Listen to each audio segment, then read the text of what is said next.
Good morning and welcome to Talking Baseball Australia Live, baseball's best mate. Another big show coming your way in 3, 2, 1. Here we go.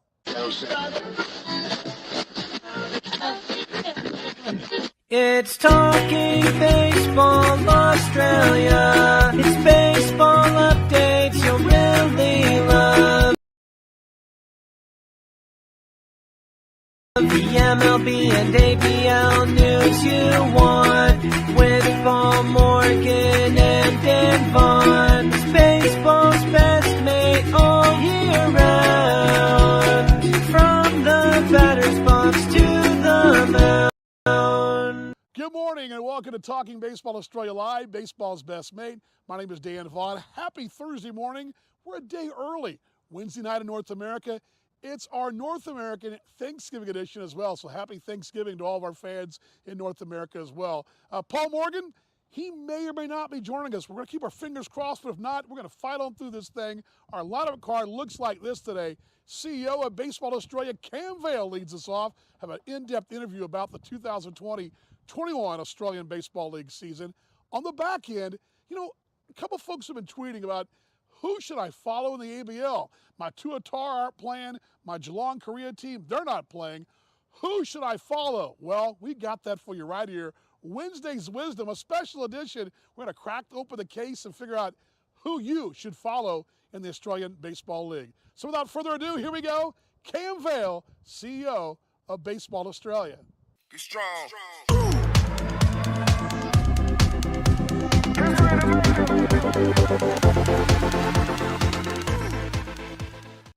Well, welcome back to Talking Baseball Australia Live. Dan Vaughn with you, along with Cam Vale, CEO of Baseball Australia and the Australian Baseball League.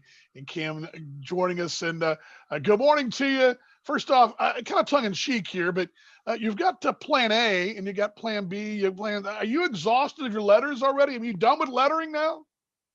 Look, the spreadsheets that we've been working with to make this happen, the so-called supercomputer, is definitely looking for some leave. There's no doubt about that. And I might even need to give it some, technical, the equivalent of some medical support to a spreadsheet, because it's been hammered. And look, it's been a great challenge, but we've got there. And obviously, even having some challenges in the last couple of weeks when we were just about ready, and I think I'd said a couple of times to you, bring me on, I'll be ready next week. But that was probably 3 times in a row. So yeah, we've had the same email going back and forth for about 3 weeks. So right, I know the drill. It's look, and obviously, it has dramatically changed when we went from 8 teams to what we thought was 7, and then to 6, and making those adjustments. But incredibly, we did it all in probably 4 or 5 days from when Auckland had withdrawn, and the credit is to a lot of people, to be honest. It was my staff and the ABL teams, that just a sense of we knew we were running out of time to lock something in, and a lot of compromise had to be done in a very short space of time. But what it showed to me was the ABL teams, once we play this season, they're playing for the fans, and they're playing for the players, and they're playing for some of our other key stakeholders that we're still announcing over the next couple of weeks, or media and other things. So it really galvanized that, which I probably knew, but I really saw it when, I must admit, there was a moment on the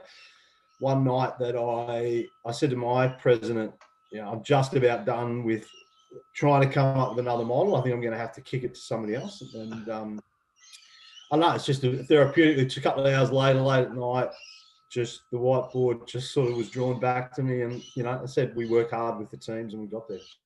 Yeah, and two, usually when a fixture comes out, schedule comes out, you've got some lead-in time, but, you can kind of relax and say, gosh, the schedule's out. We can go sell. We've got months and months. I don't know how much relief you really have now, because you're less than a month away with the fixture coming out. Is there a real sense of, we got to hurry up, get some urgency here? Look, there has been, and if I go back half a step, we pre-COVID, this is one of the better examples, I think, of the pre-COVID, post-COVID in a very micro sense. So post-season, we had the teams together, and there was a real push to go, and I think, and we presented a couple of options. Hey, we could announce the schedule for this season by the end of April, give ourselves a long lead time, or do we want to maybe adjust a little bit, wait for, say, cricket and a few other sports that at times they can conflict with what we do, particularly around Christmas. But, you know, in mid-February, we're sort of, how early do we want to release this season? Teams are very committed to doing that. We'd even looked at it, could we release it during our final series of 2019-20? So the mindset was to be very upfront, proactive, get it done early.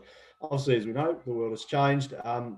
So we had, you know, time was running out, but the difference now is, as much as there's not much time, there's still enough time to sell and promote and do the right things. And look, the other reality is, without scaring people, is that, you know, you only need something significant from COVID that might cause an adjustment this season. Now, we hope that doesn't happen, but you have to be prepared for the fact in Australia, most of the borders are down. Western Australia is still challenging, but, you know, there's a sense that post-Christmas we could be in a pretty good position. So, you know, we're at a point that you can't rule out other changes happening. But again, it's that, and there's a lot of quirks, as we know, with this, you know, which we can talk to.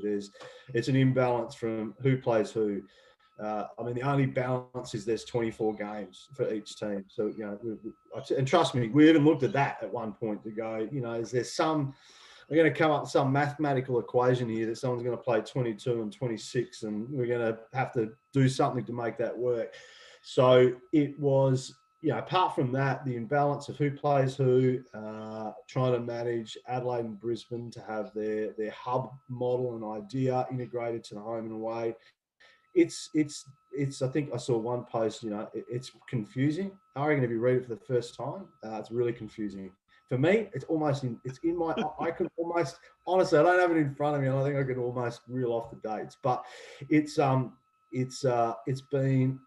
gets that sense of wanting to play for the sake of playing, the opportunities, the fans, the players. And again, I give the credit to the team owners, because there is no league if they don't commit to playing. I mean, we, the league, have to do all the work, or a lot of the work, sorry, to get it up and running. But, you know, that's our job. So that's what you know, partly I'm paid to do. So it's, you know, without the teams being committed to playing, there's no competition.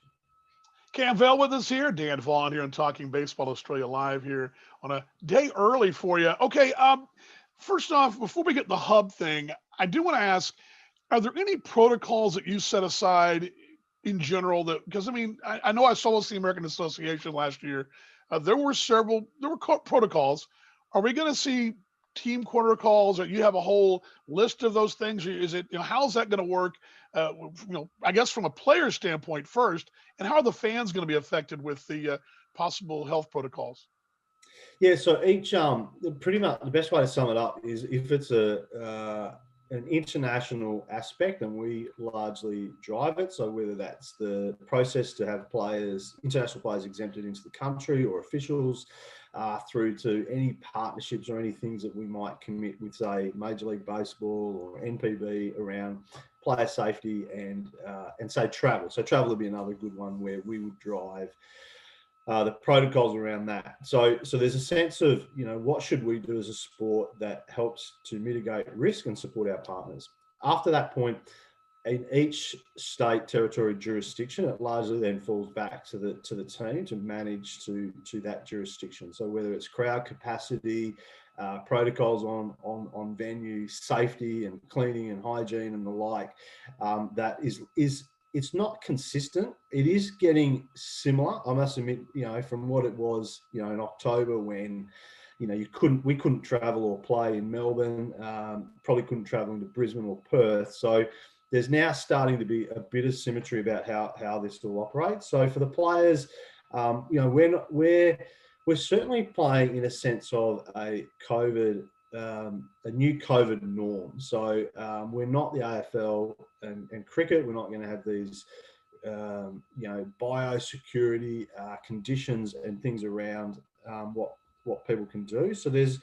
But there's also a common sense, and there's something in sport that there is an expectation that we're expected to perform at a higher level than what the community standards would be. So there has to be, and we'll work through that. That's the next stage. There's almost three parts to this. There's the the quarantining, can we play, get the players in. There's the prep to go, what should we be doing into the season around safety and other things.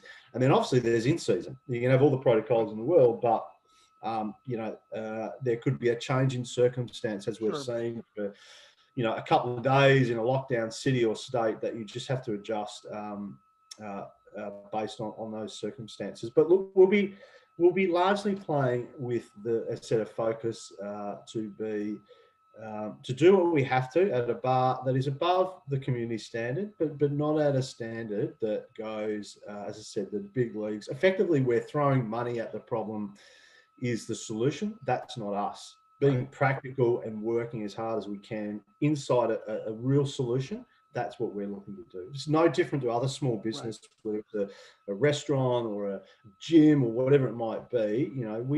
But we have that public facing component that goes, hey, the standard's here, but if we don't go a bit above it, or we do silly things that would make the scrutiny on us much higher, we've got to try and avoid that as well.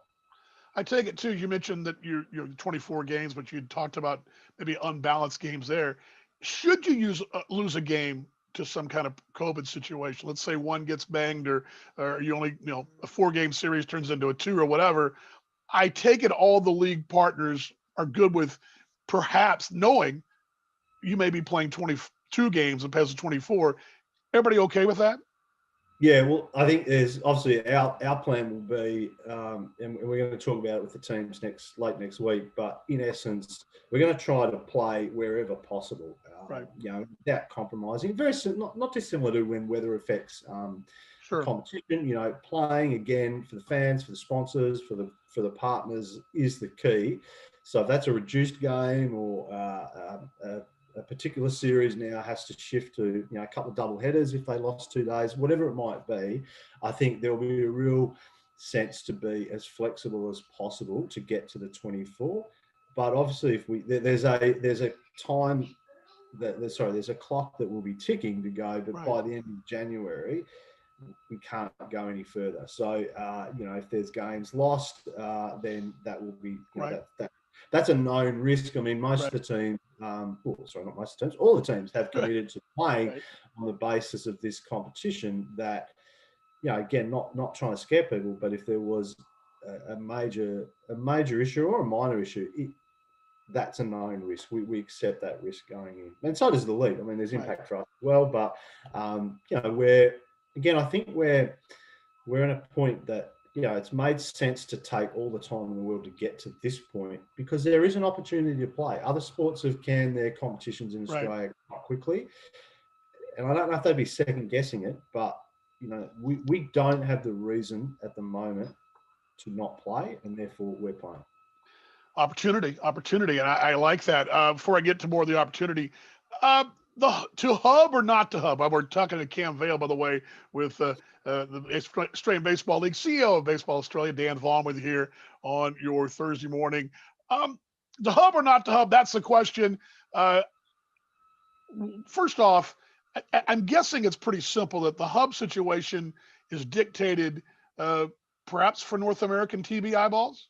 Yeah, it certainly is. So when we went down this path, we had obviously Geelong, Korea and Auckland in it as well. And the 4 teams with Adelaide and Brisbane had committed to a condensed way to play their 24 games with a very strong broadcast focus. So that obviously included Korea, the Korean audience. So we were looking at how Geelong, Korea would play as much as possible, later in the Australian evening, if you like, and Auckland as part of that mix as well. So, but we'd probably known that Geelong, Korea was going to be really difficult from the very start. So we'd had a plan in place to go, well, is there another team that could replace them, or can this work with 3 teams? And we were confident it could work with 3 teams. But the whole hub is really, the concept is largely to drive to a broadcast model. And I appreciate it's, the fans now for Adelaide and Brisbane, it's not an ideal schedule to attend, but we are talking our summer school holidays. So, sport being played in the afternoon is not a crazy idea. Yes, nights is generally better, but the focus is the broadcast. Try to break through in the US, try and showcase what we've got. And the interest is quite strong out of the US at the moment. So it's an opportunity that we have to try to seize. And again, Adelaide and Brisbane have led the charge from the start. And when we had all the issues, obviously particularly when Auckland had withdrawn, which changed it from the 3-team hub, 4-team home and away. I had great sympathy for all 6 teams, but for Adelaide and Brisbane, there was a lot that was potentially lost to force them back into a model that was going to compromise even their baseball ops. They had, players were coming in later, but the hub is, I think it'll be a great test, not just of the broadcast, but also, there's less games. I think both Brisbane and Adelaide, even at the different time zones, would be saying, or it's not different time zones, but not having as many nighttime games to go. But it's still baseball. It's still attracting an audience. It's still marketing. Hey, this is good content. This is, we want to get people to our games. I think we need to ensure we don't have a defeatist attitude. At the same time, acknowledging, I get it is not ideal for the regular, attendance of a Friday night, Saturday night, maybe Saturday doubleheader, Sunday afternoon type fixture. But again, we're playing for the sake of trying to create these opportunities, trying to deliver a product compared to, it's all too hard, so we're just not going to play. Opportunity keeps coming up, and I keep that word keeps coming up, and it's something Paul Morgan and I talked about last week when we were talking about this whole hub thing, almost like a baseball festival. We've talked about this, wanting to do something like this in the West for years. In Perth, for example, every March they do all their state league games out the ballpark, and it's a whole weekend affair, and there's food vendors, and it's almost a carnival-like atmosphere. And granted, you may not have tried this, it wasn't for COVID, but here's the thing. I guess my question is, let's say this thing is successful hub-wise. This is something that really could help this game kickstart in Australia, this whole festival hub atmosphere. Nothing's off the table. This could be something good down the road, don't you think? Oh, 100%. And I think, a lot of this season too is to get that data and evidence as to, what works, what doesn't work. But, as an example, the state government interest. So we've had broadcast interest in this hub model because of the double header aspect and almost trying to cater to at least 2 audiences, if not 3, if not 4. So we know that that's a real possibility. We can't rule out that more people will attend games on the basis that, how these teams structure their packages. So the attendance is also on the table as an option, as a real positive to it.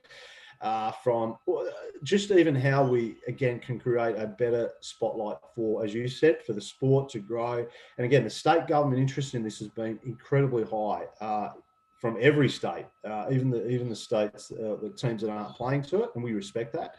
But the interest is there to go. If people are saying we like this idea, we like this concept of more teams and in the future, more economic activity, more people traveling, will this encourage more away fans to travel, which is a big driver for state governments because they go, I can see my team play 4 times in 3 or 4 days, but I can see other content. And I think, we've got nothing to lose with it. But the early evidence is that it's got to be considered in our mix for the future. And again, maybe it doesn't mean it's a one and all to go. You're going to pick between home and away and a hub model. No, you might have a blend of both. Better structured fixture if you've got more time to do it properly. As I said, what we had in August would work really well. The 4 teams that wanted to continue on the home and away, the 4 in the hub, the blend of it would have been perfect and would have allowed for crossover play. So, I think it's a great opportunity to explore what could work for our sport or work at a particular point in time in season. It might be the timing, whether it's pre-Christmas or post-Christmas, that the hub model works. Maybe it's better for a team like Geelong, Korea or Auckland in the future or other expansion teams. So there's a lot to gain from it without it being, I think, nothing's the saviour for these things, but the early evidence, broadcast government interest in particular, 2 key things that will help make teams financially sustainable and therefore the league sustainable, the fans to have teams to follow. It's pretty good evidence early on that, I said, every state and territory I've spoken to, even if they're not in the hub, has been interested in this model. Glad you guys are along here on Talking Baseball Australia Live, baseball's best mate. My name is Dan Vaught. My broadcast partner, Paul Morgan, is off today, and we're with Cam Vale, CEO of Baseball Australia. Cam, the women's game going to be featured in this thing. it's kind of lost a little traction. It's kind of been on the back burner. I think mostly because of would be safe to say because the COVID thing has kind of put everything. You've kind of just trying to get something on the schedule. But this is exciting. I think this is a great opportunity. We're talking about opportunities. This is an opportunity to kickstart the women's initiative. I know it's something that a lot of fans are looking forward to. Is that the way you see it? Kind of get this momentum thing going to get this women's game onto a women's fixture or future women's league as well? Yeah, definitely. And it certainly has stalled. A lot of it is COVID related, but I think, there's a responsibility at my end and Baseball Australia and the ABL that we weren't as progressed as we were probably hoping for. I think we would have got there, but certainly the COVID's had the main impact. And without it just being COVID related, two key dominoes were, one, were we going to have an ABL season? So once we work through that piece, which as we've been talking about has taken up an enormous amount of time and energy. The second one is that the Women's World Cup that was scheduled for this year in November has been postponed. Now, it's still tentatively scheduled for, I think, April in 2021. It's hard to see that being played. So as COVID caused, all right, well, when are we going to have our own league launch and what's the timing and can we do it? But interestingly, as it made it harder, what has then opened up, and again, credit with how we're going to do this, which we'll start confirming in finer detail next week. Obviously, we've announced that Adelaide will host a part of it, is the fact that there is interest from broadcast. There is interest still from the teams and the fans. And yes, we won't have international players and it won't be the full launch of the league, but it is called a showcase for a reason. It's going to showcase Australia's best female baseballers. It's going to showcase what the potential can be for the sport. And I say the sport because it's a key part of the sport in its totality. And the interest has been really good. So I think being able, in a lot of ways, the circumstances of COVID has probably, as much as it caused the league launch, if you like, to be pushed back, and then the Women's World Cup and those factors, it's brought forward, hey, let's do something this season because we've got a condensed season and we can make it work. And an example I've used with a few people is the AFL Women's League really was driven on the back of a couple of games that were played between two teams at the time, Melbourne and the Western Bulldogs, that showcased the standard, the opportunity for women to play AFL at that point. And I think what we can do is, again, showcase our Emeralds players. And again, we'd love international content and players and the like in the future. But we've got a strong base to launch this and to do it in a really positive manner. That is, again, it's helping build a bridge from doing nothing and being on hold and having a league launch. This is whether it's a halfway step or a quarter step, it's a step in the right direction. And I think it will actually be the catalyst for the league to be created in 2021, which is a year later than we'd had hoped. But, it will still be successful on the back of what we're going to do with this showcase.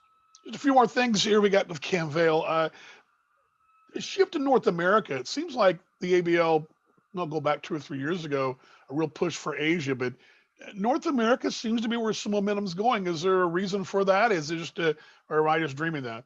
I may be dreaming it. It's a good question. I think we've had a view that, or certainly since I've been involved and supported by the board and the teams and most of our key stakeholders, is that we've got to be true to Australian baseball. So the league needs to have its part in our national players and the players obviously that are in and around the national team, our obviously coaching and umpiring, fans, all the benefits of why you have an Australian baseball league. It's not the International Baseball League, although I know a lot of people would say I'm pushing in that path, but it's Australian Baseball League. But the international advantages of Northern Asia, Japan, Korea and Taiwan, and North America in particular are key assets that we have to dial into. So I think certainly the focus, above the line had been pushed towards Asia, Geelong, Korea. We'd had interest and talked a lot about Japan and Taiwanese interest. That's still there. It's like right next to it is the North American piece. So maybe this season we're dialing that bit up because that is still an opportunity for us from the playing side, from MLB, from other competitions that we're talking to out of the US at the moment. So it's giving us a chance Right. to go, oh, okay, Asia's going to be difficult this year, but the North American component, but what's the saying? You can walk and chew gum at the same time. I mean, for me, this is an international Right. strategy Sure. that is to drive Australian baseball outcomes, and therefore North America and Northern Asia should be part of what we do. And then there's and New Zealand's still important to what we're doing as well with Auckland, and obviously we've got I might as well intervene and talk about the elephant in the room. Like Well, we've been very. You're leading me down that rabbit hole. That was my next question. You're leading me. Perfect. You can ask the question if you like, Dan. You're Dan Vaughn, Canville. He's the journo. I'm just kind of throwing him out there. I'm kidding you. But, yeah, there is the elephant in the room, and I'd be remiss if I didn't ask this part about it. Take me back to 2 weeks ago. Some fans are critical. Maybe a lot were. I think a lot were. But I said, and I don't believe you come out and say the things you said in the way you said it unless you had a pretty dadgum good reason. That's what I've been saying. Your thoughts looking back on 2 weeks back in the things that went down and the all that. Where does that stand now? How do you still stand by that? 100% stand by it. And it's as much as that is the subjective view of me in charge of the league and the stakeholders. So it's important. I felt it was very important that statement was made, and it was very direct, and a lot of people have said, too harsh, too over the top. That's fine. That subjective means people can obviously be critical. It's not a scientific determination that I'm making, right? So, but we felt it needed to be made because, and I get these things too when I say a word like mismanagement and then don't reel off all of the issues. It does leave us open to that criticism, but we felt it was the wrong decision. But I had to make a stand for 6 teams that have committed to playing and are severely disadvantaged from that decision. Is there a difference to Geelong career? Yeah, there is, in our view, a difference. But the impact for the 6 teams, Adelaide and Brisbane first, a huge impact. Now they'll never publicly, be critical and go and state the impact it had, but it was significant.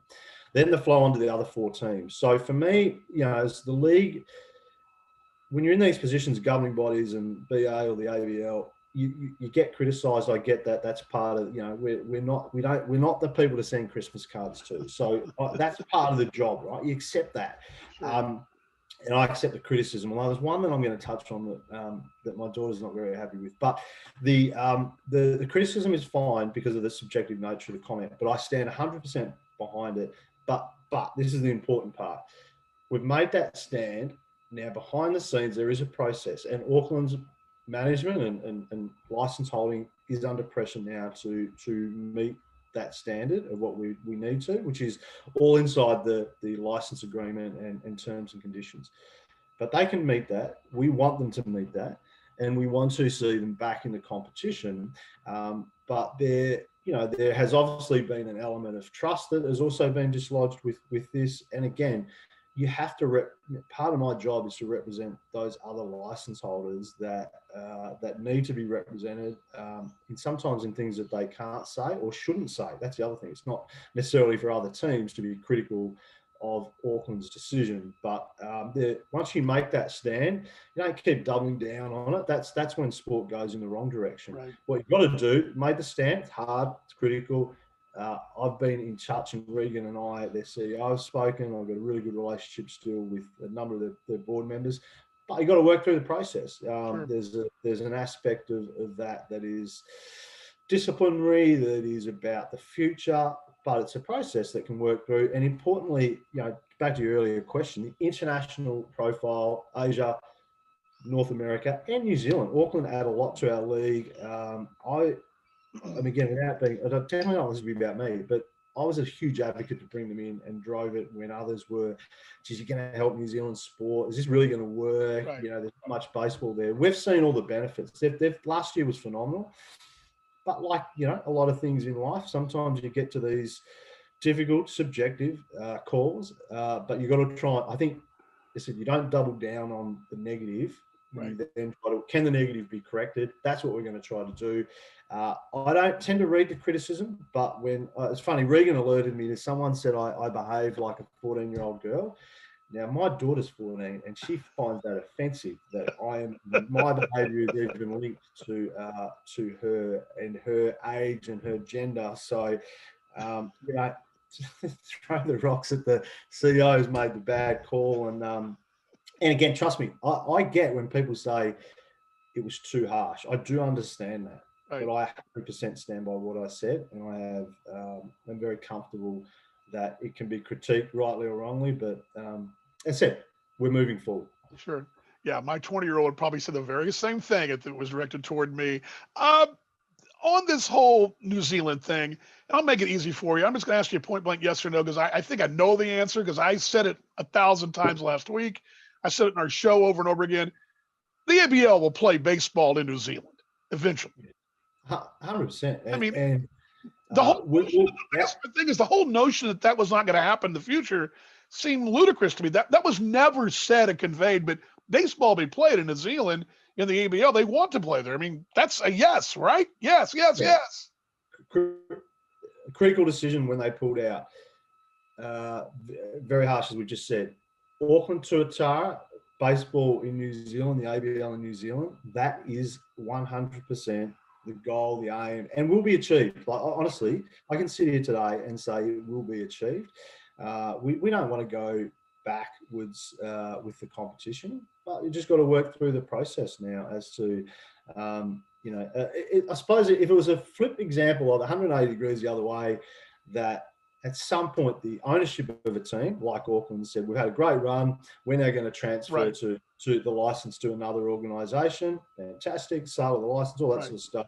Now, so even at that point when we're saying, they've now got to reach a bar to compete in the competition, if they didn't reach that bar, well, we don't go Auckland Tuatara's out, we're not coming. We go, okay, well now, yes, that's a process that's got to be managed, but then we've got to try and find the way forward that, well, who else can run the team or how, and I don't want to say that's going to be the outcome, but I'm trying to be as clear as possible to your simple question that I'm probably overlaying too much. Will there be the ABL in New Zealand from next season? Yes. Will it be with Auckland Tuatara? 99% yes. I love the name. I love the brand. They've done so much work with it. So that we've just got to get to that point. How we get there is what's got to be worked through. And there's maybe 2 or 3 ways as to how that can occur. Final thing, Cam. Let's go back to July. We were chatting in July. You were adamant that baseball be played this year, 2021. You gave me this yes, so you're all in. How close do we come to this not happening? I mean, were there times? I have to imagine there were times in October and September you were like, I just don't know about this. Did it ever get close? It's a difficult question to answer. In a lot of ways, it didn't get close because the ABL team owners, license holders, were so adamant about playing. After we'd had our initial meeting in April, where behind closed doors, we'd had to really thrash it out as to the reasoning of playing. And again, I use this as an example. The one that was most sceptical and the most, I don't know if we should be playing, is one of the teams that just grabbed the bull by the horns after that and has been as committed as anyone, despite a lot of challenges. So I think I can't say there weren't moments where I started to second guess what we were doing, but second guessing to go, what is going to happen? What if teams pull out?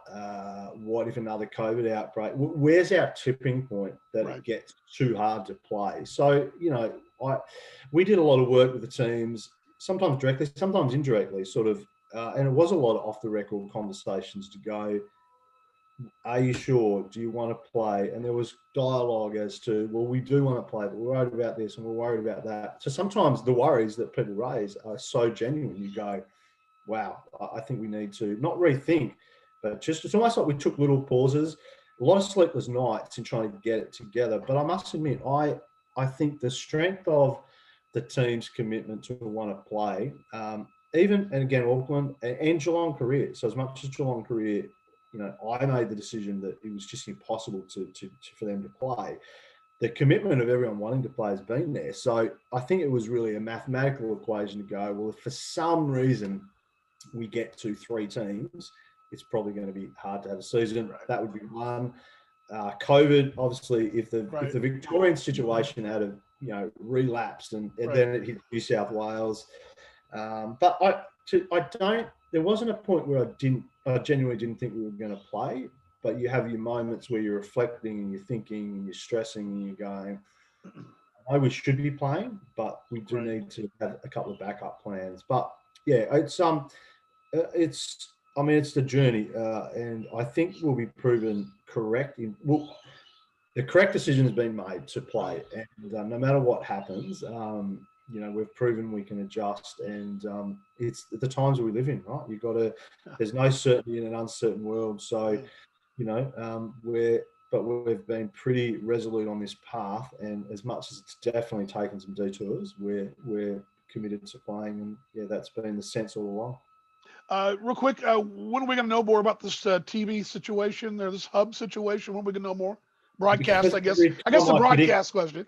Yeah, because every time I predict when anything's going to happen, I'm always wrong. I'll loosely say next week. We are pretty close, pretty much trying to just tidy up a lot of the permissions and approvals, if you like, from those stakeholders. So, but it will be one of the positives for this season. We all know how important broadcasting and media is for any league, but for our league, and maybe this year we might get a bit more cut through for a whole range of circumstances that really do justify playing. So, should be next week. A good Australian focus, a good US focus, and a couple other things around the edges that I think will be show the fans that. This league's got a huge future. As I said, I think, this is my prediction, you can hold me to this in 12 months, is that I think we're going to expedite almost 10 years of this growth and change and things that can be incremental into probably 18 months, that this time next season, the ABL will be, wow, how did it go from there to there during COVID? I'm very confident we're on the right path. Well, glad you got it going, and I know you've worked hard at it. I appreciate your time. You've always been good to Paul and I. We appreciate you, and man, just fired up, ready to hop on the Big Bird and see you down there in Victoria at some point in January. Appreciate your time, mate. All your credit history and any of those issues you had when you were a young man, they've been expunged. Is that the word? Yes, I'm fine. I'm clear. I believe I'm not wanted in any state except for maybe. Yeah, I think I'm safe. I think I'm okay. Well, I must admit, if I can put a little plug in, this doesn't happen too often. Geez, Home Affairs, the federal government, and as a big thanks to Cam Vale for joining us. Sam, we dropped the mic down just a bit. Big thanks for Cam for taking the time to join us, and glad you're here on Talking Baseball Australia Live. Dan Vaughn with you, Paul Morgan. As I mentioned, the Open outside in the beautiful fall day in North America, he may or may not slip in today. He knows how to slip in. I just don't know if he's going to. It's a busy time for a lot of folks, and especially if you work in media, you're going into, even though there's not a official Thanksgiving holiday in Australia, you're going into that holiday stretch, and Paul is just really slammed midweek, and I hate to move the show, but because of family commitments over here, had to move it early up a day, but all good. Glad you're along. Questions, comments, a few things to note here before we get to the fun stuff. Again, this is Talking Baseball Australia Live, and glad you're along. See all you guys out there. Great comments so far. Very good stuff. As Stuart mentioned too, that there was going to be an announcement this week. That was the thing too, and Cam did tell me. He didn't give me the specifics of what the delay was, but there is something to be, and my guess is, and this is just a guess, but it would make sense, it's got to be a sponsorship-related underwriting kind of situation, to be my guess. It makes sense if you're trying to find a way to get your name out there, get your product out there, especially in broadcast media. It's something that I'm well aware of. The only thing you'd be held up on is where perhaps some kind of sponsorship, would be my guess, late in the game. So with like everything else we've done this ABL season, at least the prelude of the ABL season, it's hurry up and wait. And that's just kind of the way it's been so far. Questions and comments, I will take them. I'd love to hear from you guys. A lot of you guys got those in there. Questions and comments for what Cam had to say. I'll give you some bullet points that I thought were interesting. I thought the interesting part was the focus above community standards. So when I ask him about the protocols and the safety measures and what have you, they're going to be higher than what just the lay of the land is, which I thought was very interesting. Here's another thing to think about. On any given season, I think I had this conversation, I can't remember with who, but we're talking about the weather could be dicey in Brisbane. We've never had a rain out in the West, of course. It's always beautiful in Western Australia. But there's been some weather issues in the past. Last year, you had the fires in the ACT and in New South Wales. There's always that element of Mother Nature or some kind of, not to say disaster, but weather element in there. I'm going to put COVID possibilities, for example, what we saw in Adelaide last week with the pizza situation, the pizza bar situation, any kind of small outbreak, any kind of thing like that would happen. I would just kind of place that, and Cam kind of alluded to that a little bit. I'd place it under weather related. I mean, you now got your rain out possibilities. There could always be some kind of COVID thing. Just a few minutes ago here in North America, they moved tomorrow night's Baltimore Ravens at Pittsburgh Steelers NFL matchup to Sunday. There's going to be some flexibility here. I will give you this, though. The American Association, which I reference quite often for good reason because I spend a lot of time there, they had one COVID out all season in North America, just one. One game of their 60-game schedule per team, so it's 60 times 6. What is you do the math. I didn't do algebra. But also here, he mentioned the 3 parts of the equation, which we talked a little bit last week. The quarantine thing is the first thing they're concerned with, getting players in from all points in between, across state lines and all that, all those quarantine issues. Number 2 was the pre-safety protocols, all the things before the season starts, any kind of testing they had to do, any kind of cleaning they had to do, any kind of setup, any kind of distancing. For example, when we were in Lubbock, Texas, watching Texas Tech football, they had set up and blocked off certain seats. I think I showed you all in the National League Championship Series, Braves and Dodgers. They actually had blocked off seating as well. You couldn't fold down your seats. You only could sit in certain places. You couldn't just sneak in and sit where you wanted to. Those are items. Then number 3 was the in-season protocols, the things that happen as they go. The adjustments you're going to have to make as you go along. Maybe clubhouse adjustments, maybe dressing at the hotel as opposed to being at the ballpark in certain situations. Those all are going to be the 3 things they're dealing with as far as protocols. Stuart saying there too, the hub idea is worth a try, and that was my next thing. Good luck to Adelaide and Brisbane. The hub thing, and Paul and I talked about this last week. I love this baseball festival idea. I think it's great. I mean, we're in a crazy-ass year, right? We know this. If there's ever a year to try some things, and we saw Major League Baseball do it, they did some different things with the extra innings, the universal DH. If you're ever going to try something different, this is the year, because it is going to have that year with the asterisk next to it. The Dodgers won a World Series in a ballpark that was a hub, basically, a bubble. I mean, you've got those things going on. So if you're going to do something, and what the great thing about it is, and Cam mentioned this, and I think where Stuart's going with this, there's a lot of possibilities from this thing. I mentioned the West in Perth.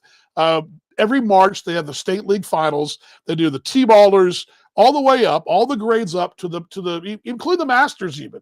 And they have a great time with it. It's all weekend long. Those Friday, Saturday. So actually, the top level guys play Tuesday, Wednesday, I believe, and they go into the finals for that weekend. They bring all the kids out there, all the teams out there. Big fest. They open the ballpark up, bring the food vendors out, open the canteen. and give music and atmosphere, announce the players, and turn it into a real baseball fest, a real baseball festival. I love this idea. I think that I think it can help the game grow in Australia and grab traction. And maybe one of those things with, hey, you know what? We won't come cover one game as a local TV station in Adelaide or Brisbane or wherever. But we'll come cover all the games and all the things going on along with it, including the women's game that's going on as well. All those activities, make it an event. And I think that's one thing that, in general, this isn't a general blanket statement overall, the Australian Baseball League is heading toward. You've got to make our games an event. It must be the advantage is you only play in a normal season 20 home games. Every home game should be an event. And I think Adelaide with the bubble and Brisbane with the bubble, they're events. This is going to be an event.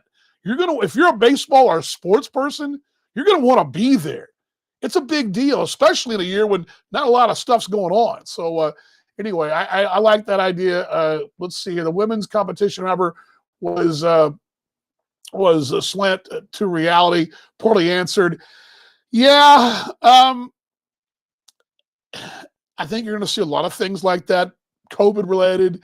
They did lose some traction, but I will give them credit for trying to make up the ground now because they have lost traction. I was under the impression that this was going to be a year that you're going to see the women's league. It's kind of been kicked down the road a little bit, and I think we're all ready for it. And it's what we talked about before with Paul. Australia's front with women's sport, and this is a great chance to be way out in front worldwide in women's baseball. Wade asked as well, let's see here, Gold Coast Baseball Classic the same weekend, so we'll get to day one of the Brisbane Hub. Great idea. Yes. I didn't know that schedule, but I think I saw that as well. But anyway, I'm going to let you guys keep firing those questions away. A couple more things he also said too. The word opportunity continues to come up. Paul and I have talked about opportunity. We thought, and we've always thought, I think Paul and I both believe this, that 2014 baseball as a family missed an opportunity to take what was the momentum from Major League Baseball opening their season in Australia, in Sydney, and didn't really capitalize on that momentum.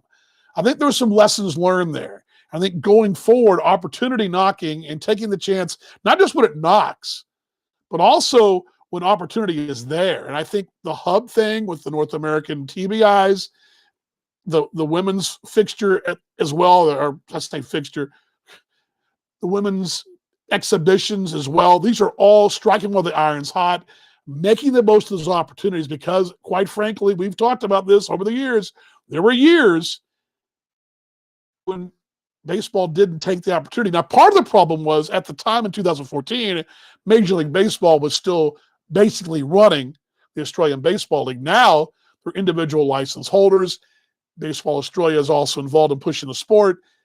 The stakes are a little different now, and I think that's where it is as well. By the way, there was a question earlier about the difference between Geelong, Korea, and New Zealand situation. Let me just make it pretty simple here. The business models are different. New Zealand and Geelong, Korea are only the same in the sense that they both want to be competitive on the field. They both want to develop players. But Geelong, Korea, their model is not an Australian model. They want to pipe their games back into Korea. They want to pipe those games into Korea, and they want to develop some talent, but they're not concerned with the Australian footprint, or in this case, the New Zealand footprint. They're not concerned with the local fans, the activities between innings, members, food and beverage, merch. Those are not their concerns. They may be down the road if they find an Australian partner to kind of run that for them. New Zealand, to Atar, are concerned with all those things. It's a different business model right now. That's why the two situations are slightly different, although they get lumped in together. Where else we got here?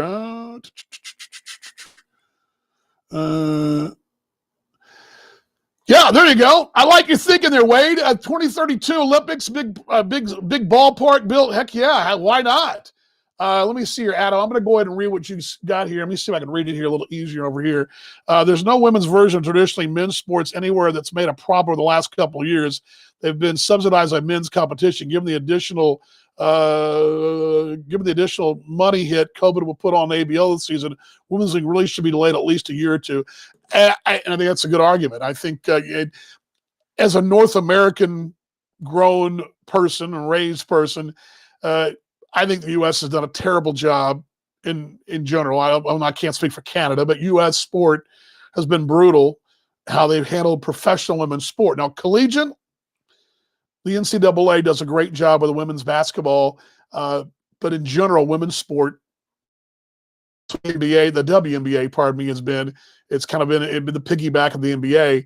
What I think Australia's done a great job of is partnering their men's and women's leagues together and putting in one big thing. And granted, you're right on about how they go about it, but I still believe Australia is the leader, at least as far as I'm concerned, worldwide in women's sport. I mean, it was amazing to me. My first time there, 2006 is my first year there. But then I remember just sitting around looking for something to watch on TV, and there would be women's, field hockey or netball or something.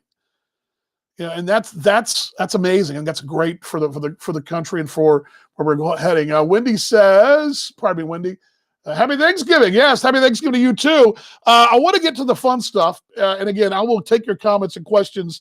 The one final thing I want to put this to you is that what makes this hub thing interesting is the cooperation with the state governments, both in Queensland and in South Australia, and also the potential TV eyeballs in North America.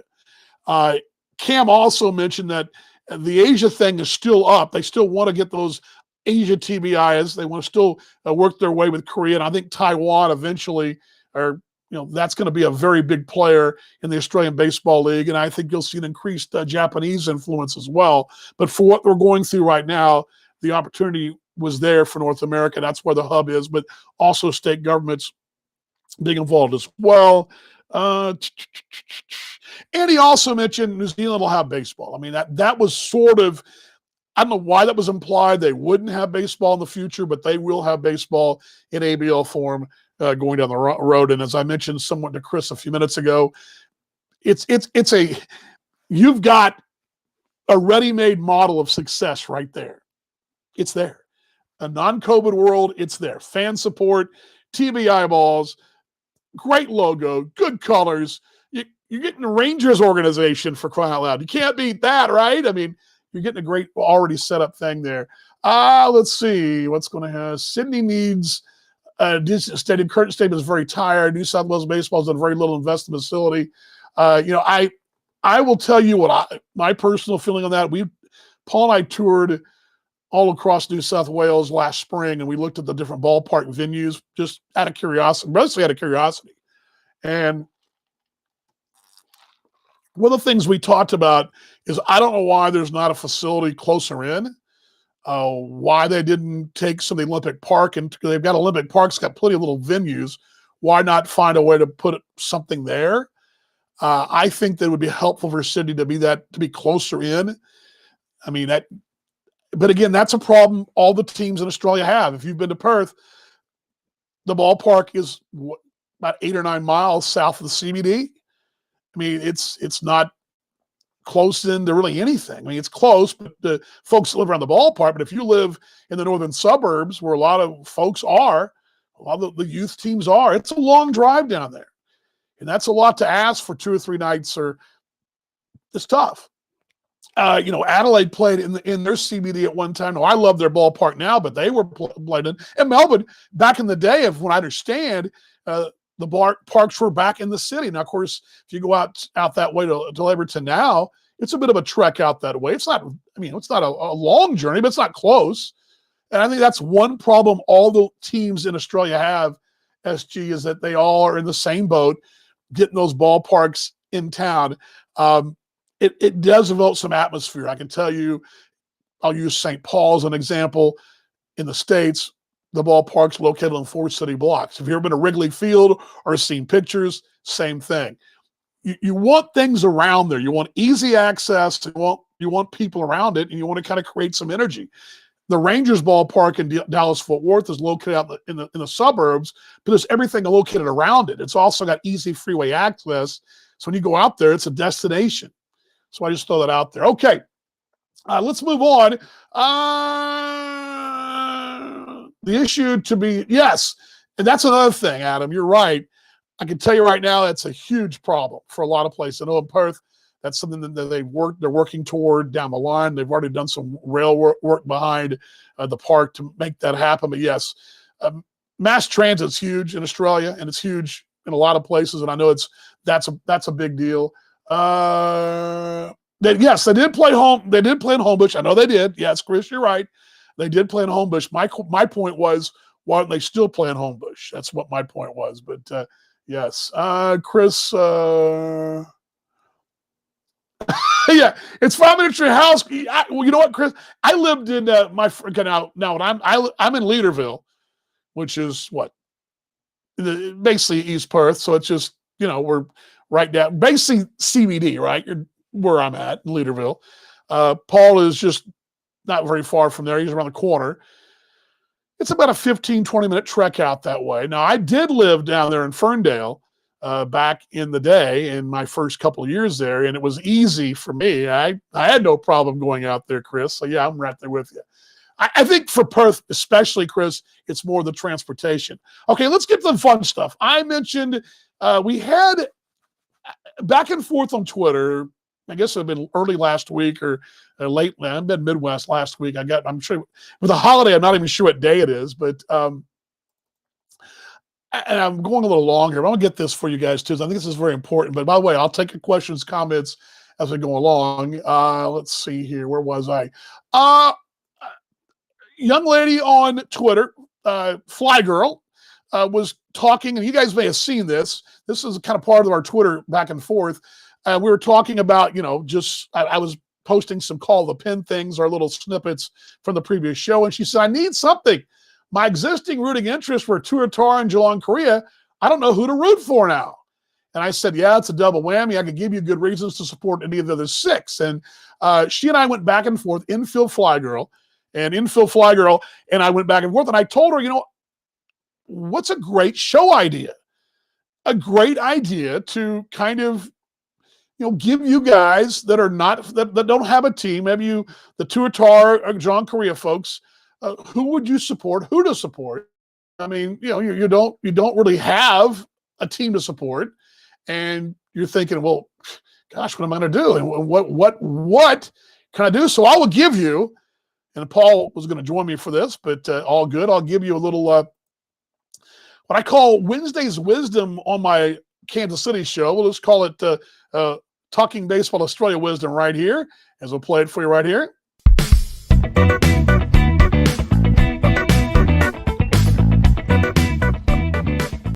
There we go. There we go. A little intro, little production value for you guys right there. Okay. I dug this out. Of course, you support Perth, obviously. Of course.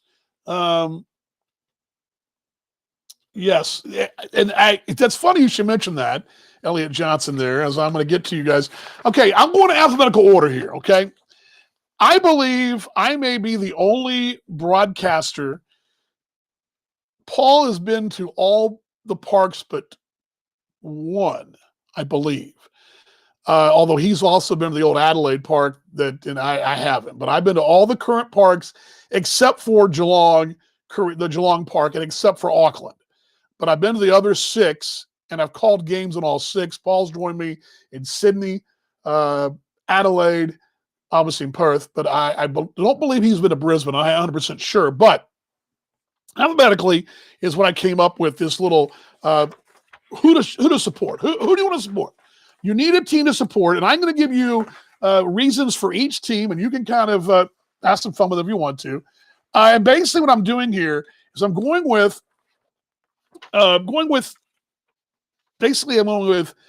player to cheer for, food tie-in, fan interaction, and maybe the miscellaneous. Okay, that's kind of my criteria here. So let's start things off with our mates in Adelaide. Okay, the Adelaide Giants, of course, used to be called the Bite. Let's start off there. And let me pull this up for you here. There we go. And we'll start with Adelaide. Adelaide, basically, there's a lot of players you could pick for any team to watch. But Adelaide made a great signing this offseason, Todd Van Stencil. I don't think there's a better social media follow in the ABL than Todd. He's very interactive. He's a fun guy. He's a heck of a pitcher as well. Todd Van Stencil, extensive action in North America as well. The Aussie is he's a great guy to follow. So he's a great guy to cheer for, a great guy to follow. I think that's the guy. That's what's one reason. Number two, the food. Solid canteen choices there. I've never had a really bad thing there. I can't say that I dislike anything. They've got a really good, a solid selection of food items there at the ballpark. What I will say about food-related items is the Akbar Hotel, if I'm saying it right, is where the team stays. The coolest little casino around. Right? They got the pokies and they got the little. My mom and my aunt love that place. And of course, also across the streets, this huge IGA. I love going there, but the team hotel is the coolest little place. And I just love this cool vibe hotel with a little pub casino on the bottom floor. Great place and good food there as well, and good sports bar as well as there in Adelaide. What else I got? Other items for Adelaide. Let's see. Atmosphere. Paul will tell you the best playoff atmosphere ever in Australia was the Adelaide atmosphere. Was that 15-16, Paul? 14-15, Paul, right? 14-15 when the Heat won there in Adelaide. I'll get back to your questions and comments in a moment. Fun fact, it's the closest ballpark to the beach. Now, of course, in North America, you love to talk about the Australian beach. And you love to talk about the greatness of being at the Australian beach. And it is. It's basically 3-4 blocks. You can walk from there. And plus, you get to see my mate Paul Morgan with some radio gold. There he is at Adelaide, the ballpark. Good times there. But we love going to Adelaide. Good folks. But there's my review of Adelaide. One more thing, too, about the crowd. When they have the tank, now that they changed names from the Bite to the Giants, but that group that's out there on Sundays and Saturdays, they all sit atop the old Shark Tank, they called it.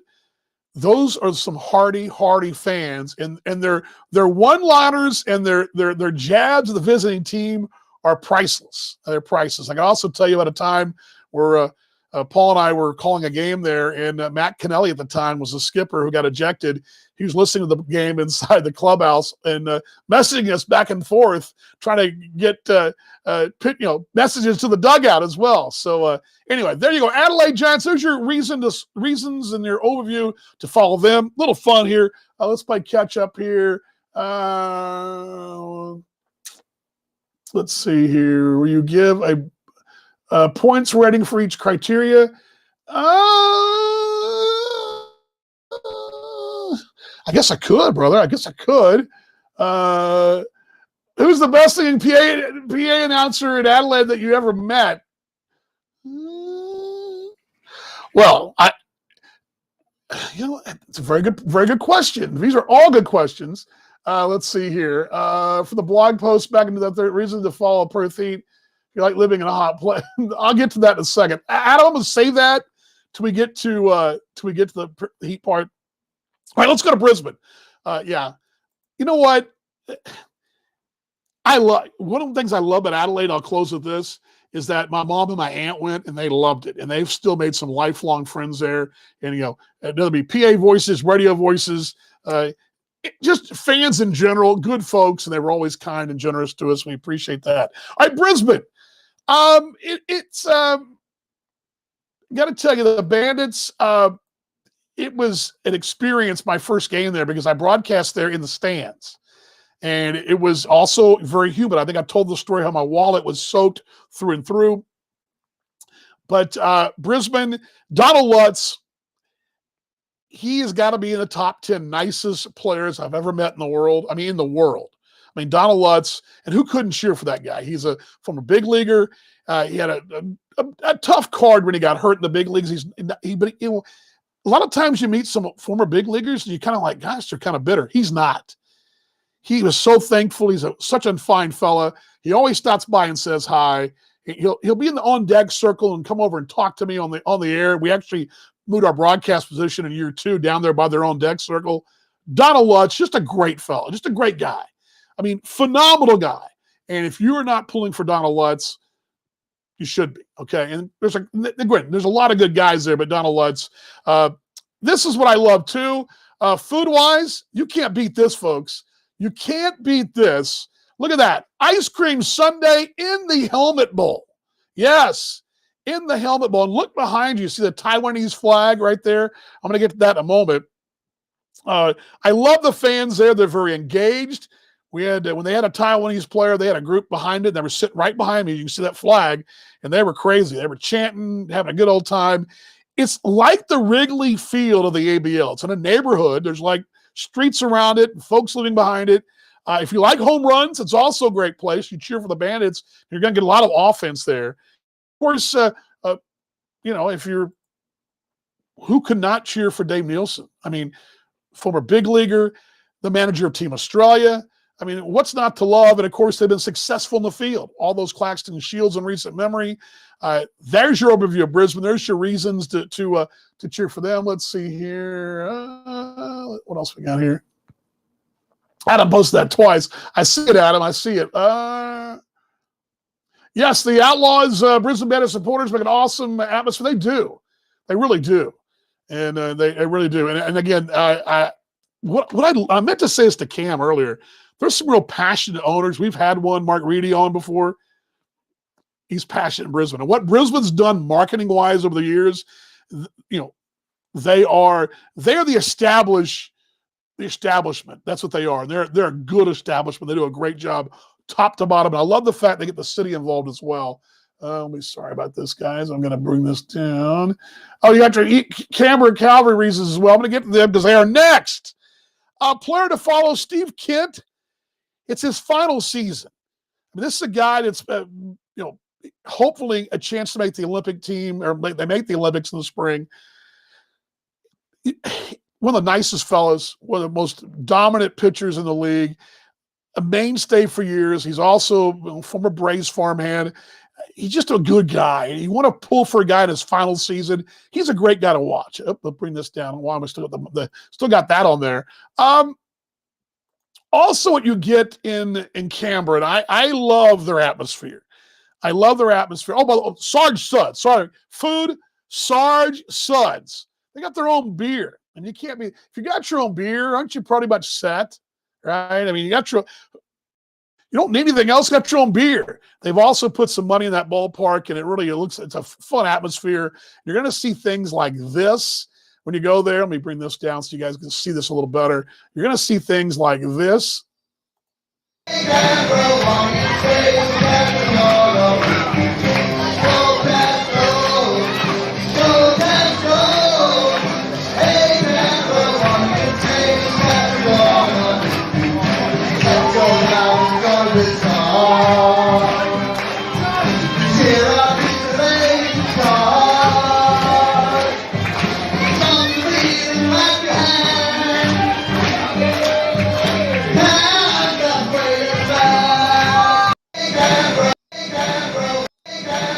Go, Cavs, go!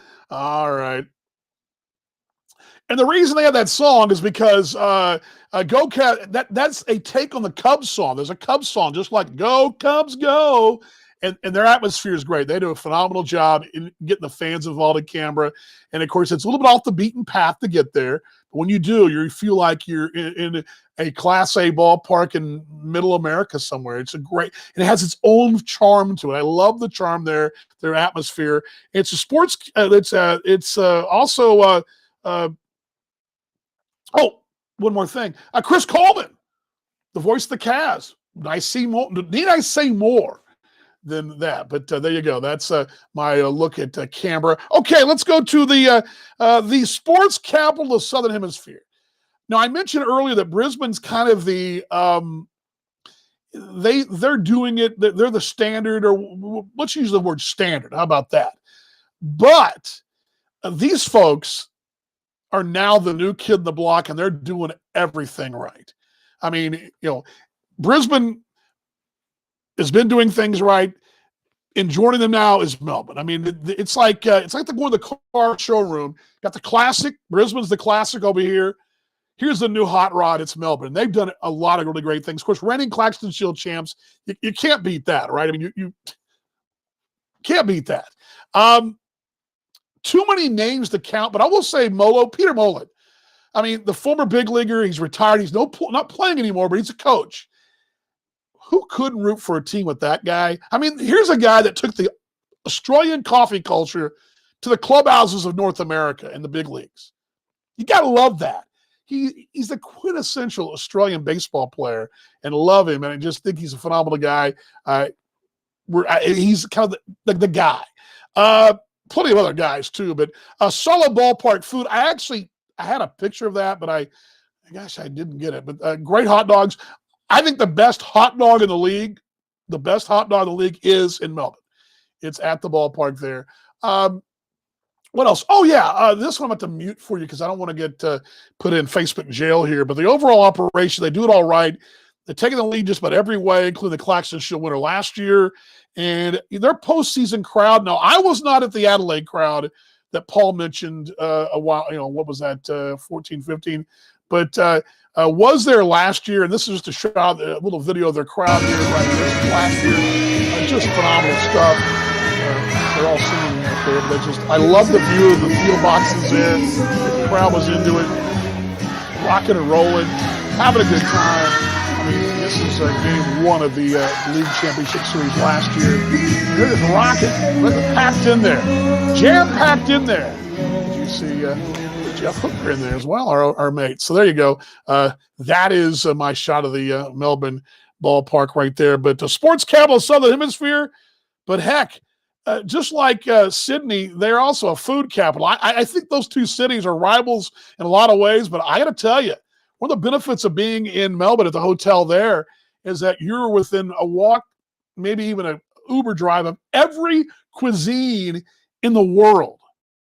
I love going to Melbourne because I can't make my mind up what I want to eat. It's too many choices. Okay, let's go to the West now. Perth mentioned somebody's got Adam's got the Perth reasons here. Let me go through them. He's got them all. You got them all listed there. Adam, I wish I'd have.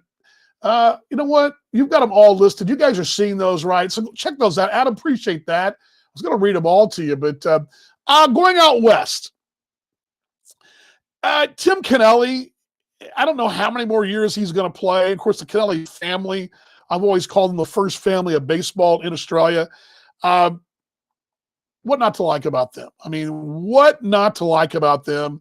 I don't know how long he's going to play, but here's a guy that's a fireman full-time.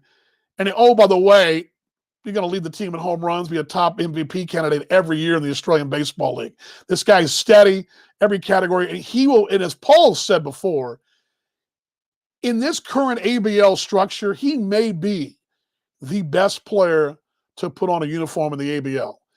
He may not be obviously not a big leaguer, but I think overall body of work in the Australian Baseball League, Tim Kennelly is that guy. What else? The old sausage sizzle in Perth was the best.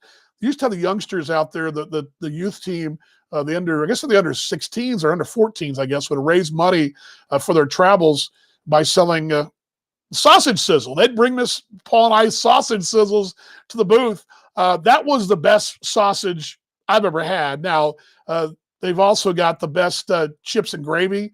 I got to tell you, I bring home every year when I come back to Texas, I bring home extra chicken salt because they got the chicken salt right there at the canteen with this butte. Let me show you this picture right here.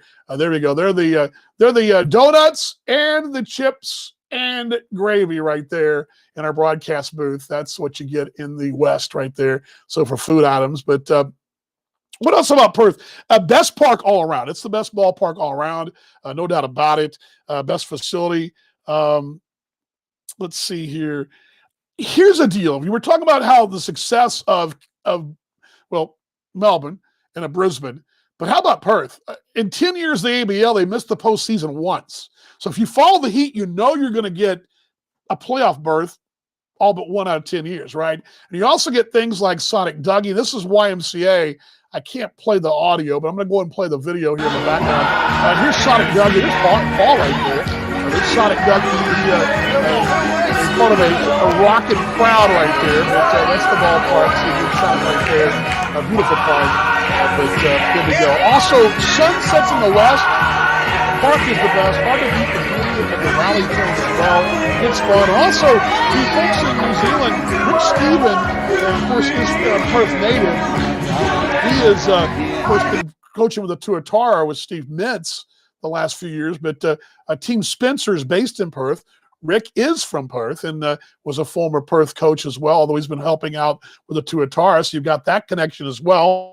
So you got those two mates of Mintz and Rick. So you got that going on as well. I don't have a picture of the sunset, but you guys have seen it, I think. The beautiful sun. You know what? I'll pull one up while we're talking here because I'm almost done. We can do that while we're talking here because I do have a sunset picture from last year. Let's see here. Give me just a moment here. Glad you guys are along on Talking Baseball Australia Live, baseball's best mate. My name is Dan Vaughn. Having some fun, trying to give you a crash course on who to follow in the Australian Baseball League here on this extended Thanksgiving edition. And let's see here. Let me find a sunset picture. There's a lot of them. I'm going to get to them here while we're talking, but I'll go back to your questions and comments here in just a moment. Here we go. This is a beautiful one. I'll download this one, and we will send this one to you. I'll show you guys this one in a moment as well. But yeah, that's the Perth situation. And to round things off, we're going to go to Sydney, and Sydney, I think, has the highest upside, probably. Yeah, I would say, along with Melbourne, the highest upside as far as overall with the excitement. Well, you know what? Brisbane, too. You know what? All the teams are. It's really not really fair to say that one team's got higher upside. But as far as the future's bright and you're expecting big things, Sydney might be that place. And here we go. Here's the sunset picture real quick. Let me give this to you while we're doing this as we're stall, Dan, stall. Here we go. Here is the sunset of the West. You guys got to see this. This is the final shot there. And we'll go to the Sydney folks here real quickly. Here we go. Show it up in the stream. There you go. There's your sunset in the West. You can't beat that, the ballpark. There we go. Okay. And let's take you to Sydney. Now, I love going to Sydney. Now, here's the thing about Sydney. First off, player-wise, you know, the Manny effect is in full swing. We know that. But I think young Solomon McGuire, young New South Wales kiddo that's going to be the Pirates organization, I think he's a guy to follow. I mean, he is something special. I mean, he is something very special. And so I would think that just a guy to follow, that'd be him. This guy, their mascot, always a fun one. Now, of course, I like Sarge, but there's Sydney's guy. There's the ballpark. Fun part about the ballpark, they have the best selection overall. They've got pizza. They got everything. Big selection there in Sydney. They have everything. You're also playing at the Olympic Park. Now, yes, we talked about the need to move the ballpark into the city, CBD, but this is a ballpark that has on the outside a plaque that says this is where the Olympics were held. Baseball medal rounds were played. The bronze medal game was played there. I believe the bronze medal game was played there. All the pool play was played there in that complex in Blacktown. Very cool place. Who can say that they root for a team that plays in Olympic Park? And plus, you know, they had the Homebush there as well. But the best logo as well. The passion of Adam Dobb, I love that. But the Manny effect, I will say this: if you choose them as your fan, be a fan, they're due. They're due something because they've been so close, but yet so far, and they're due. So I would give you that. So there you go. There's my Wednesday's wisdom, and that gives you guys a little. You're a Tuatara fan. You're not sure to follow. You want to jump on some wagon. Well, this is the one to jump on, or one of those six. So there you go, folks. That is the edition of Wednesday's Wisdom, or Wisdom, if you want to call it, the Talking Baseball Australia, your little crash course on who to follow in the Australian Baseball League. Here we go, a little production value.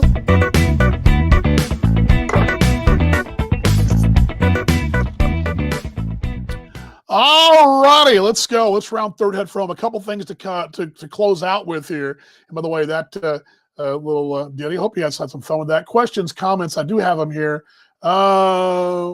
The Melbourne Perth alumni, Adam, you're right. Met Chris Coleman and Sonny Singh in Auckland. They were yes, top guys. Chris, they are. Chris, you're right. I don't know Sonny, but I know Chris very well. Chris is a good mate, an ambassador who's done what we've done. Paul and I have done a labor of love for a long time. If you're Tuatara supporting, you probably default to Adelaide. Yes. John Stone, Glogoski, and Steve Mintz as manager. Yes, I think, and that's where I was going with the whole Steve Mintz and Rick Steven connection in Perth.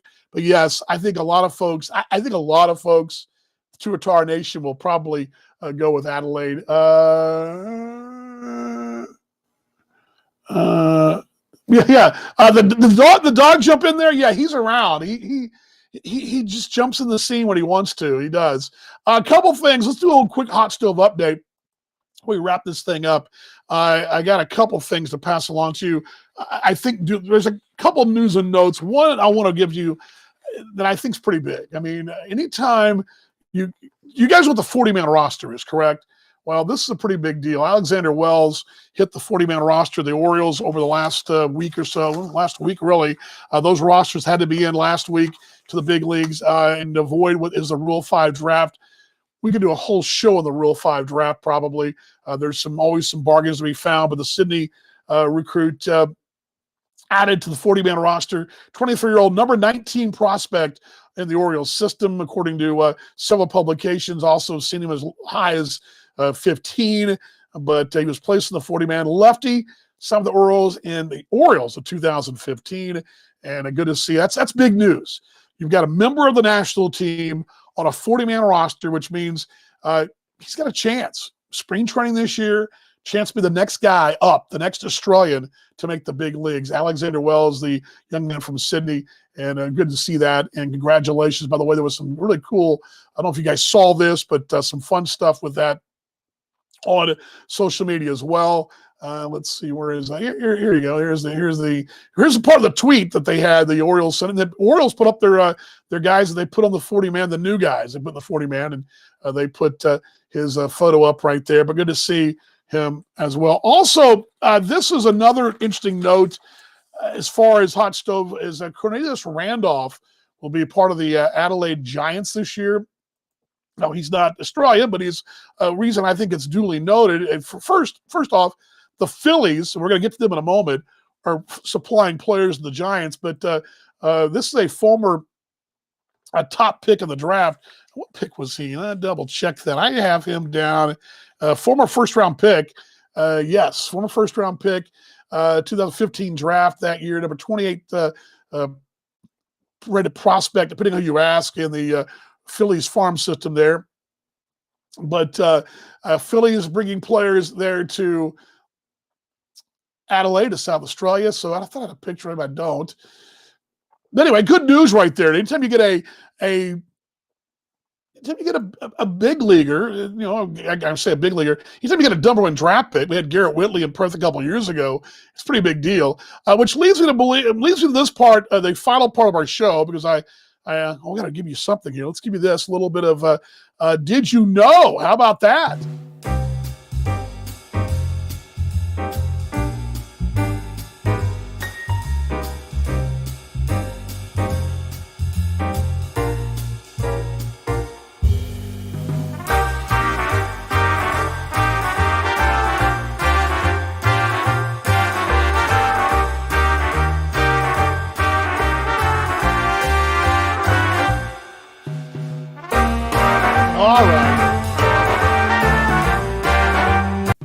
All right. Did you know? I didn't know this. What is the name, the origin of the Philadelphia Phillies? As a kid, I played on a team that was called the Phillies, and I assumed that the Phillies were a horse, but I didn't know. I had no idea. And I really I never really thought about the origin of the name of the Philadelphia Phillies. Where is that origin? What constitutes the name Philadelphia Phillies? Well, a couple of things. They're related. When the team first came into existence in 1893, they were called the Philadelphia Quakers. Now, of course, Quaker State is what they call Pennsylvania. The University of Pennsylvania in Philadelphia are called the Quakers, Penn Quakers. It's a state founded by the Quaker movement back before, when it was a colony. But it's a lot of that notion. So they were called the Quakers, but they were also called the Philadelphians. And the newspaper picked that up and started calling them the Philadelphians. And that didn't quite make sense. So they shortened the Philadelphians, which was not uncommon back in the day to call the New Yorkers. The paper would write the Bostons. You'll hear me on the radio say sometimes the Texans or the New Yorkers or whatever. It was not uncommon for teams to be called the name of the city. And one of the things they called the Philadelphians, they shortened the Philadelphians to Phillies. Thus the name, the Philadelphia Phillies, is stuck. They're no longer the Quakers. They're now the Philadelphia Phillies for eons, just a shortened version of the word Philadelphians. I had no idea, no clue. And that's today's Did You Know right there. That's right. We learned a little something new, don't we? Promise.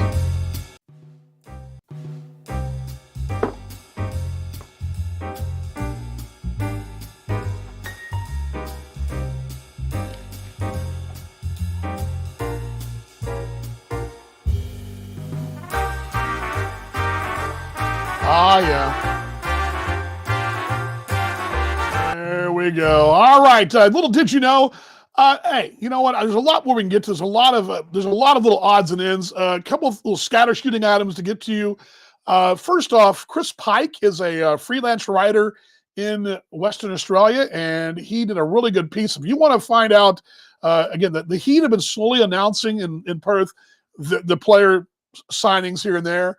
First off, I can tell you this. 2 weeks from this Friday, Paul and I will be on the air live at 7 a.m. in the West for the kickoff or first pitch, whatever you call it, the big season launch party, and we'll give you more details on that next week. But also, one more piece of information, that Pike piece talking about, and if you read it, I guess I can kind of give you a little bit of it, but I don't have the actual story up here. Sorry, guys, I was scrambling. But Chris did a piece on a couple of the Heat signees, not Tampa related. You know, the Tampa players are coming. They're there. The Tampa players are there in quarantine. Two independent players or two non-Tampa players are there, and Chris Pike mentioned both of them. Pair of pitchers. It would be Bo Sulzer, a right-hander from the Pirates organization, played with Robbie Glendening in Altoona. He is there. And then also Nate Gherkin. Gherkin is out of California. They're both out of California. Played in Sioux City in 19, and he is headed that way. And they're both in quarantine currently in the West, but a couple of right-handed pitchers that are independent names that was in Chris Pike's piece. And if he's put it out there, I'm going to put it out there too. So a little news and note right there. Also, I saw some other Adelaide news quickly for you as well. I don't know if we got all that. I didn't get to all of it, but just some not breaking stuff, but some things that happened over the course of the last 24 hours or so. But the Giants are bringing in Dustin Beggs, AAA experienced starter. Good to see that. Also, pretty much I think that's it. Granted, Goatsman with Brisbane will be back as well. And there was one more name, Luke Williams, as a Philly prospect, also be hitting the shores with the Adelaides as well. There you go. They're the Adelaides. But just some headline news and notes right there. A lot of good things are going on in the ABL right now. You got a lot of announcements for the guys doing some fun stuff in quarantine. Dylan Unsworth, for example, Sharky doing some working out and was carried on a great television piece there in, I believe Lockie Reed did that there in Perth on television there. over the air. Great to see that. Also, some cool things from New South Wales with the quarantines and also Manny's arrival. All the things going on as well in Melbourne, all that. So a lot of activity, a lot of really cool social content. So I encourage you to go to all the teams and check out all their stuff that's going on there on social media as we count down about a month away from the Australian Baseball League season. What else we got here? I think that's it. Last call for questions, comments. I appreciate you guys joining me here. I hope we're still in the air. I believe we are. But I don't know why my screen went blank, but anyway, big thanks to Cam Vale for joining me on the show today, and of course, big thanks to my broadcast partner Paul Morgan. I know he couldn't be here today; busy day for him, but do appreciate his time and effort on our show. We love what we do. We love talking baseball Australia. We love doing this little labor of love, we call it, and we love to constantly push the great game in Australia and hopefully spread the love. Share this to folks. Share it. I don't know why I'm not getting the video here, but I hope I'm still on. I hope I am still on. Let's see if I can fix this real quickly here. Thank you, Jason. Appreciate you. By the way, thank you for joining us worldwide. For you folks in Australia joining us, you folks joining us in North America, appreciate it. Have a happy Thanksgiving in North America. Of course, yes, pretty sure it as well. Of course, it's Thanksgiving over here, and it's one of those interesting holidays. That's why we're doing this a little early. But I appreciate you guys taking the time to join us. And let me get to find there the close here. There we go. Again, thanks to Cam. Thanks to my partner Paul Morgan. Thanks to you. I believe we're the best because you're the best. The fan of the Australian Baseball League. I mean, it's been a phenomenal group. What you guys do, you're passionate, you love the game, you love the sport, and you make it just so enjoyable to cover the Australian Baseball League. As I tell my folks and fans in Kansas City, let's be better tomorrow than we were today. Let's be better fans of the great game than we were tomorrow. Let's just show more love, more empathy, and let's just keep going forward and have a better 2021. All right, next week, back to our normal time at 7 a.m. in the West, 5 p.m. in Central Time Zone North America. Until next time, Dan Vaughn wishing you a final time. Have a great Thanksgiving. Baseball's best mate here on Talking Baseball Australia. Thanks for joining us, everybody.